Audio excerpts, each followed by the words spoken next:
আমরা গত 3 মাস আগে মন্ত্রীর সাথে দেখা করি। আমাদের কোনো কমিটি ছিল না। একটা কমিটি ছিল, তারা 18 মাস চালাইছে, আমাদের কোনো হিসাব দেয় না।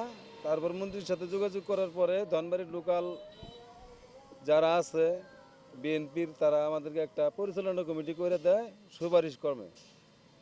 আমরা সেই থেকে পরিচালনা করে আসতেছি।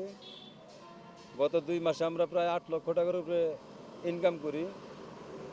এখন আমাদেরকে আবার সরাই দিয়া তারা নিজেরাই গতকাল একটা কমিটি করছে 4 বিশিষ্ট, এবং আমাদের গাড়িগুলো তারা তাদের আয়ত্তে নিয়ে গেছে। 3টা বিনিময় গাড়ি 22 জনের নামে লিমিটেড করা আছে। তারা ওই গাড়িগুলা এখন থেকে নাকি তারা ইনকাম নেবে, কিন্তু ইনকাম তো আমাদের নেওয়ার কথা। তারা ইনকাম নেবে, তারা সব কিছু দেখভাল করবে, তারা গাড়িগুলা দখলে নিছে আজকে। তো আমাদের কথা হলো যে আমাদের 22 জনের নামে লিমিটেড করা, তারা কিভাবে নেয় এটা আমরা আপনাদের সাংবাদিকদের মাধ্যমে, টাঙ্গাইল যারা আমার নেতৃবৃন্দ আছে তাদের মাধ্যমে, মন্ত্রীর মাধ্যমে আমাদের গাড়িগুলো আমরা ফেরত চাই, যাতে আমরা সুষ্ঠুভাবে ব্যবসা পরিচালনা করে খাইতে পারি। প্রতি মাসে আবার যে প্রায় 4 লক্ষ টাকা আমাদের আয় থাকে, আমরা যা হিসাব করছি 4 লক্ষ টাকার উপরে আয় থাকে। তাতে 18 মাসে প্রায় 72 লক্ষ টাকা তারা আত্মসাৎ করছে আমাদের কাছ থেকে। মুশকিল গেন্দা আর কাজল আর আদার্স লোক নিয়ে খাইছে, এটা আমরা জানি না। আর এখন আমগরে এটা কালকার তনে আমগরে এর আগে অফিস তালা দিছে, 3 তালা 2 তালা, নিচের তালায় আমগর বাবার কাছে বইছি। কালকার তনে নিচের তালা চাবি নিয়ে গেছে গা। আজকের তনে 3 গাড়ি দহল নিছে আজিজ প্রিন্সিপালের নেতৃত্বে। আমগর মূল ইউনিয়নের সাথে পরামর্শ করে দেখছি তারা মিটিং রাখতে পারে না, তাদের উপদেষ্টা রাখছি। তারা আমাদের বলবে মিটিং কল করার জন্য, আমরা কল করবো। ওনারাই কল করছে এটা দখল করার জন্য, ওই কারণে আমরা মিটিংয়ে যাইনি। এটা টাঙ্গাইল অনুলিপি পাঠাইছি। আমরা পাঠানোর পরে আমরা যখনকে আমরা দাওয়াতপত্র একটা ডেট ফিক্স করছি, অর্থাৎ 2 তারিখ নিয়ে 3 তারিখ আগের দিন টাঙ্গাইল অনুলিপি দিয়ে আসছি। এটা তারা অবগত, তারা বলল ঠিক আছে, আমাদের তো বর্তমানে কমিটি নাই, নির্বাচনের এনে আন্দোলন রয়েছে, আমরা বসে তর্ক করে দেবো, তখন উপস্থিত পরিচালনা করতে তোমরা চালাও। তাহলে 30 জন দিতে যাই, তখন আমরা এসএন সুবান সাহেবের পৌর মেয়রে তার সভাপতি আর দিলাম, আজিজ প্রিন্সিপাল আমাদের মামা, সেই সভাপতি সহ দিলাম। ওই মুহূর্তে দিয়া যখন আমরা যাই, তখন আমারে একবারে অটকভাবে হামলা করলো। সাথে আমার সদস্য, মালিক সদস্য মিডল লিটন মামা ছিল, আমি ছিলাম। আমার হাতুড়ি দিয়ে পিঠায় বলছে মেরুদণ্ড হাত ভেঙে দে, তাহলে এখানে আর কেউ মাথা ছাড়া দিতে পারবো না।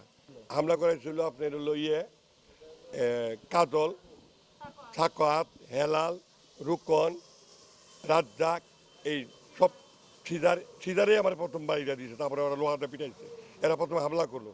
করার পরে আমি টাঙ্গাইল আপনার হাসপাতালে ভর্তি হলাম। আমি 2 মাস চিকিৎসা অবস্থায় ছিলাম।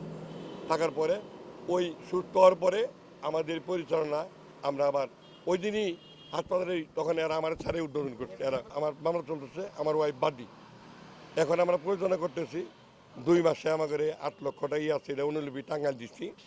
এখন আবার আমাদেরকে পৌর মেয়র এই সভাপতি চিঠি ইস্যু করছে। সে চিঠির মধ্যে আমাদের কোনো নাই, মানে এই উপদেষ্টা আমরা কোনো সমস্যার সমাধান করলে তাহলে তো আমাদেরকে সে আপনি সহযোগিতা করে সমাধান দিবে।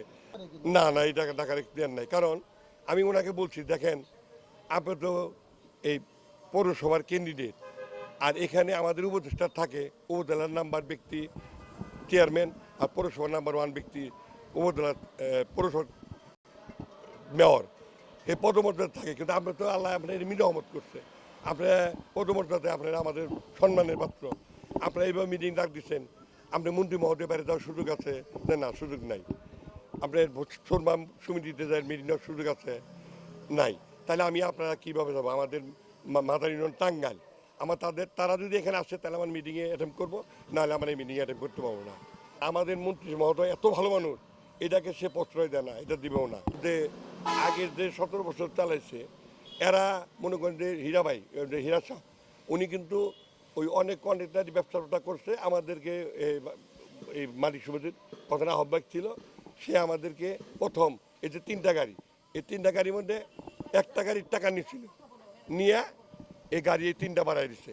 গতকাল ওনারা মিটিং করে বলছে যে আজকে থেকে ওই লিমিটেড যে 22 জন মালিকের গাড়ি তারা ইনকাম নিয়ে নেবে আর কি।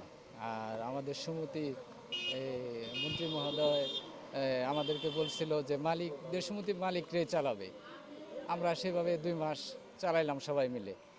এখন আজকে থেকে আমাদের কোনো মালিক ওইখানে যেতে পারবে না আর কি, বন্ধ করে দিচ্ছে। উপরে নিচে 2 জায়গায় বসার জন্য, নিচে আমাদের ইয়া ছিল সেখানেও উপরেও।